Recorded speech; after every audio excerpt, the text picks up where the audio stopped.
Peshawar university में security supervisor Saqlain Bangash के कत्ल के बाद से असातिज़ा की कलम छोड़ हड़ताल 1 माह से तवील हो गई है, जिससे छुटकारे के लिए वाइस चांसलर ने मुतबादिल हल निकाल लिया है। पेशावर यूनिवर्सिटी के वाइस चांसलर ने असातिज़ा की कलम छोड़ी हड़ताल से छुटकारा पाने और क्लासेस लेने के लिए यूनिवर्सिटी की रिटायर्ड फैकल्टी और PhD स्कॉलर्स की खिदमात लेने का फैसला किया है। यूनिवर्सिटी इंतज़ामिया के मुताबिक रिटायर्ड असातिज़ा और PhD स्कॉलर्स की रजिस्ट्रेशन के लिए ऐप तैयार कर ली गई है और रिटायर्ड असातिज़ा और PhD स्कॉलर्स ने रज़ाकाराना क्लासेस लेने के लिए रजिस्ट्रेशन भी शुरू कर दी है। यूनिवर्सिटी इंतज़ामिया का कहना है गुज़िश्ता 1 माह से यूनिवर्सिटी में असातिज़ा ने क्लासेस का बॉयकॉट कर रखा है। असातिज़ा एहतजाज ख़त्म करें और क्लासेस लें, नहीं तो रिटायर्ड मुलाजमीन क्लासेस लेंगे।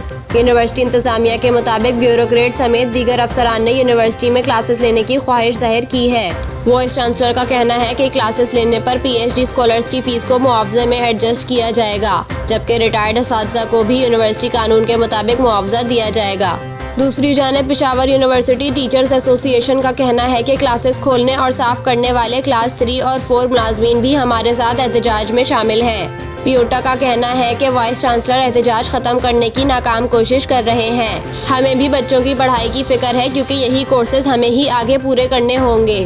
पियोटा ओहदेदारों के मुताबिक वाइस चांसलर ने यूनिवर्सिटी में हॉस्टल के सिक्योरिटी सुपरवाइजर सकलैन बंगश कत्ल की इंक्वायरी तक नहीं की।